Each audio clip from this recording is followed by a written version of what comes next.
Hi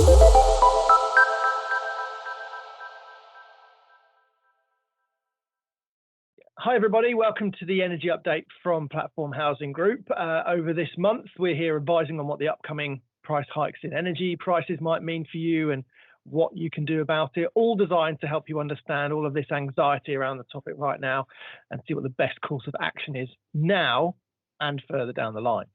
In each episode, I'm joined by Georgina Bailey-Allen, who's team manager at the Successful Tenancies department, and Karen Adam, who is one of the advisors there. Morning, both. Good morning, Rich.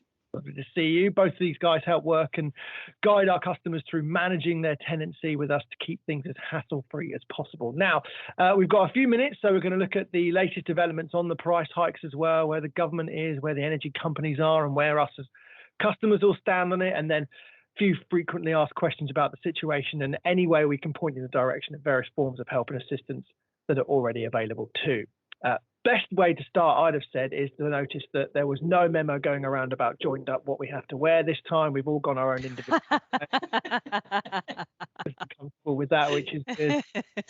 Right, Karen, let's start with this then. I just want to know now, following last week, we had a lot to cover about all of the announcements that the government had made.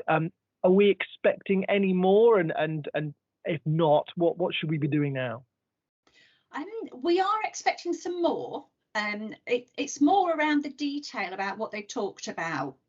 So with the price hike, there's no more to come from that. It's already there. What's going to come is what the energy suppliers decide to do, because that cap is a cap. They don't have to put it up to that price, but they more than likely will. So we're not saying that there won't be some better tariffs available, but it's just watch this space and see what happens on the 1st of April. Okay. Now, something we wanted to bring to everyone's attention is this idea of taking a meter reading soon. Why should we be doing that? Well, if your bills are estimated and they're overestimated, then you're going to end up paying the higher price for energy. Underestimated. You're going to end up paying the higher price for energy that you haven't used yet. So it's really important to take a meter reading so that you only get charged that higher price from the day that the price hike comes in. Mm-hmm. Because essentially, I think all of us going forward are going to be using our energy hopefully a little bit more sensibly than we have before, but it seems silly to then, even if we are whatever we are, to be paying more than we should. I think it's good practice, isn't it? And I need to practice what I'm about to preach here. And that is to take regular meter readings actually as well. I went through a spell of kind of making sure that I was doing it quite religiously. And it was really helpful because you get a good feel for how much energy you are using. So if there's suddenly a spike, it's clearly, it's really obvious to you, and you can kind of look back and see, how many times did I boil the kettle in that month? You need to start rationing.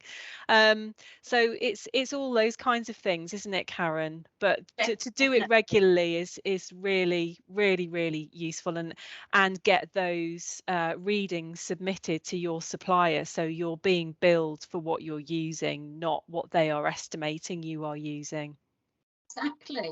And then the other thing that we need to do, do excuse me.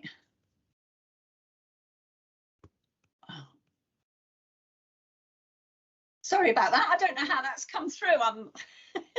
I got you. It's all right. I thought for a second you were going to say I need to go and put another 10p in the meter. No, I don't know what it is. It's the phone system's it's switched off, but it keeps coming back on. You know what that is, don't you? That's Karen's hotline.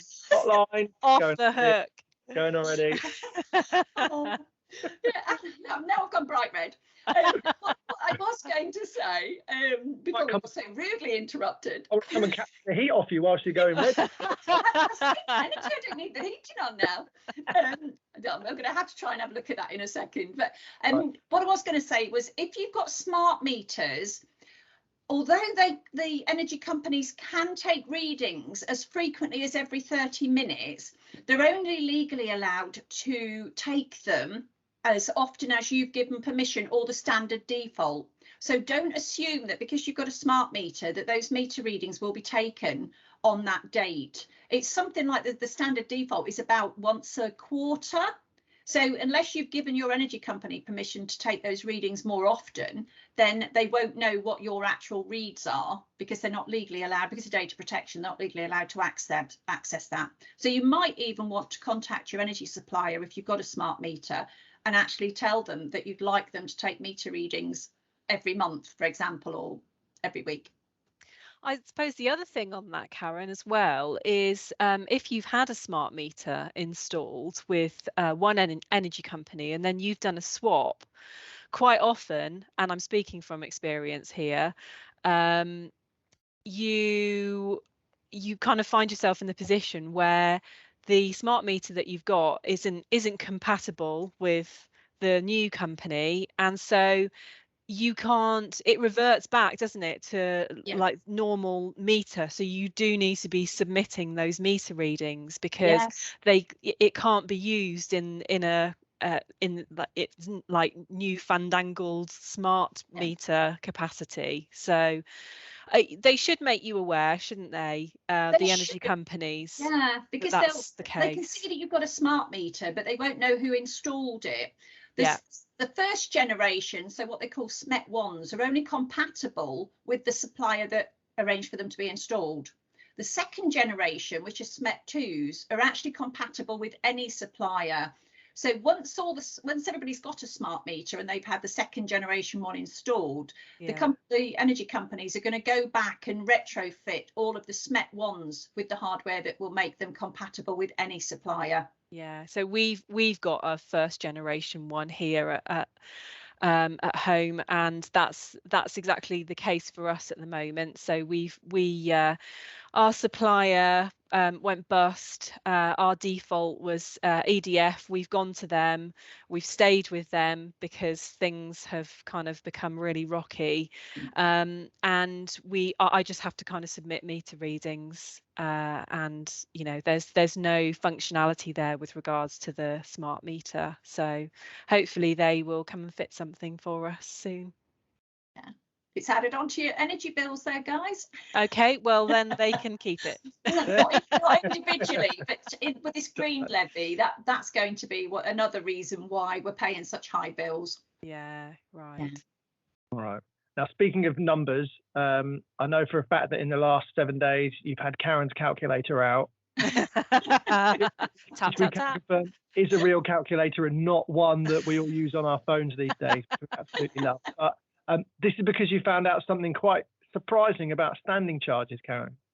I did. I was looking into the price cap and breaking it down, and as we explained last week, it's based on an average of it was 2,900 kilowatts and 12,000 for electric and 12,000 for gas. But I wanted to know what that actually broke down to. And I was quite surprised. So say, for example, that the old price cap up until the 1st of April was 20.8 pence per kilowatt, with a daily standing charge of 24.88 pence a day for standing charge. The new price cap puts your electricity up to 28.34 pence a kilowatt, but your daily standing charge, that has gone up to 45.34 pence a day, which is a whopping £165 and pence a year, just for your meter to be there. You have to pay it, but that's how much that increase equates to. Gas wasn't massive in the difference between the increase in the cap and the increase in the standing charge. Is that some way they found to are they recouping there, or is that just another way of reflecting what they're having to pay? Yeah, I think it's, I mean, I don't know, but I think it's the government's way of allowing them to recoup some of those distribution and extra costs that they're finding, and to recap that, to regroup that money. Some energy companies do charge that. So when we were doing price comparisons, even before the price hike, some of the standing charges, you really did need to break it down to work out if it was actually a better deal. The gas isn't so scary. That daily standing charge has gone from 26.12 to 27.22. So it's a couple of pence. But my concern is that the energy companies will all jump on the bandwagon and get that extra 70 quid a year out of you just on your standing charge. So even by reducing your energy usage, you're still going to be hit with that biggie. Yeah. This is interesting because this has been coming up a lot in conversations I've seen on the news about energy company profits and well, the stuff, not, I guess not that we can stand in as consumers and do much about that, but it just seems there's a lot of talk considering all the hikes that there are all these profits in there as well. It is galling. We can't go into that because it's very political. It's down to the government. The different countries are doing different things, like France are taxing EDF, who are now taxing us or making money out of us to be able to pay the French taxes, because EDF are a French company. Very political. We could talk about this for ages, but I think it's probably something better left to the government to deal with, because as consumers, we don't get a lot of say. No. All right. Well, let's get back. Go on, George. Yeah, I was just going to say, I think, we're our position in this is that we can just highlight things to people in terms of awareness raising as much as possible. So things like when you're looking at tariffs, looking at those unit rates for standing charges and things like that, because that is something that until I met Karen Adam, I didn't pay any attention to standing charges, and actually they can be like the silent killer, can't they? When it comes to tariffs, because people tend to concentrate on the actual tariff unit rate, don't they? And what's being advertised by the energy companies. And it's all, am I right in saying that the standing charge is almost like the small print, isn't it? So it's just kind of having that awareness, I suppose, and really being able to look at the whole picture when you're looking at tariffs. Definitely. I mean, I've always done that when we've been doing the price comparisons and helping people switch. I've never just believed that, this will just cost you £65 a month, or you're going to save £100 a year, because it's really important that you break it down and find out what the unit rates are. And it's quite shocking because so many people don't look at that detail, but it's very, very relevant. And that's what we're going to suggest when, even with the price hike, we don't believe that there's going to be any decent tariffs out there. But however, not all energy companies will charge that daily standing charge up to the cap. So that's where we might be able to make some savings, but we will be keeping an eye on that. Okay. Just a quick one about one of the questions that I keep seeing is applying for this £200 support package or waiting to receive that. Do we know more about how that's going to work? Still waiting on the fine detail. Excuse me. But I have heard that they are consulting about doing it in £40 tranches.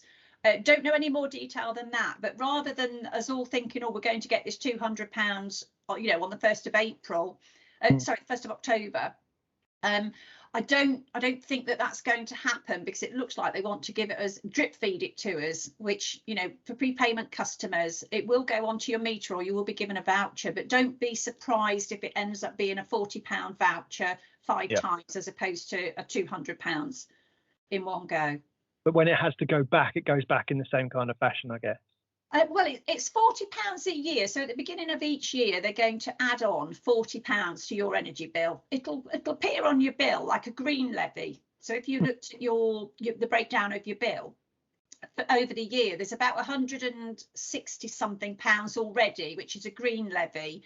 And then they'll probably either add it into that or they'll put energy grant repayment or whatever, but it'll be added onto your bill over the year. Okay. How does that work for prepayment meters, Karen, or how will that work? Do we know that detail yet? Don't know how they're going to do it yet. It might become prepayment, and that's what I'm saying. We're waiting on the detail. They've not really worked it out. They've just thought, let's go for it. They've not really thought about any of the detail or broken it down at all. So many people don't even want it. They would rather just get on with paying the bills, because having to pay it back, there's going to be some winners and some losers. Definitely. But they're going to have to work out whether or not they do an additional monthly standing charge or something. I really don't know. I can't imagine how they're going to do it fairly for prepayment customers. Okay. I just want to spend the last couple of minutes on I'm just pointing out a couple of individual suppliers who are doing certain things. We were talking about 1 or 2 suppliers being involved in the warm home discount last week. Just talk to us quickly about Bulb and what's going on there? Because they've already gone under, haven't they?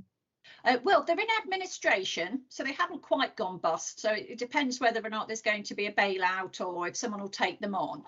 If not, don't panic if you're a Bulb customer, because you will go through what's called the supplier of last resort. So you will get given an allocated company to take you on, and whatever you're on at the moment will be honoured by that company.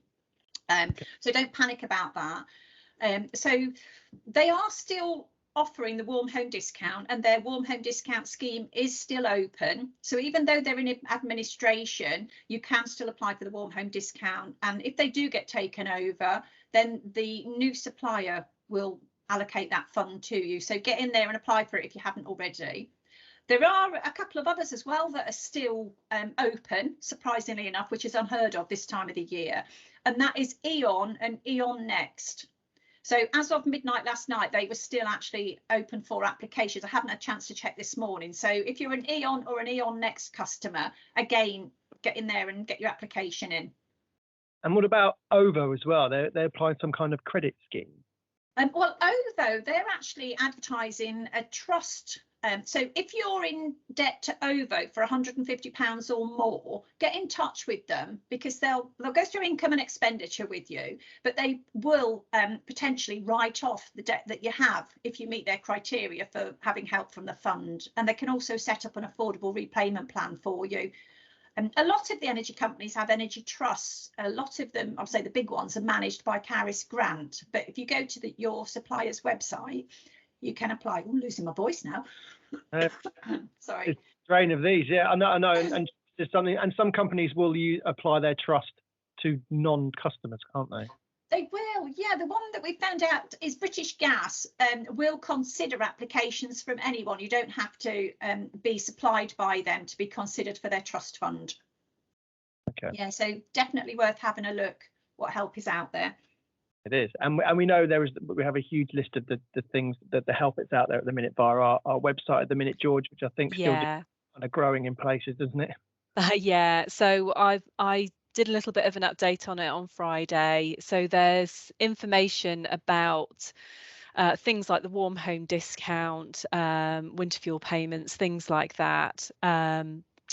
Which is on an external link, but I've put a little bit of information in there about it, and anything else that we find out. I'm just looking at another couple of potential resources at the moment to add on there, where you can just put in your postcode and it will tell you what schemes are available. And that might not be kind of, money off bills, monetary. It might just be advice and things like that, but it could be a really valuable resource for people if they are struggling. So I will add those when I kind of verify credibility and things like that. But I think that you use .gov, don't you, Karen, when you're looking at things that are available locally, and it's that kind of postcode. Yeah, you just put in your details and it comes up with, it just asks you a few basic questions, and then it'll work out what energy grants or subsidies you can get from them. Definitely worth having a look. Yeah. Mm-hmm. Yeah. And it does change quite regularly. They don't always broadcast these deals that they're doing, but definitely worth having a look. Always is. Okay, for the minute, ladies, thank you very much. We'll go away and squirrel away, and Karen will hit back the calculator hard ahead of next week. Just one quick point before we go, Rich. Yeah. Having a look at tariffs available, our advice is still sit tight. The best tariff you can find, even post price increases, is 9%. More than, sorry, 9%. It's 9% more than the price cap. So it's entirely up to you, but we're sitting tight. Okay, still there. Okay, and we'll update you again next week. Guys, thank you very much for the moment, and we'll see you next week. Okay. Thank you, Rich. Thanks Rich. very much.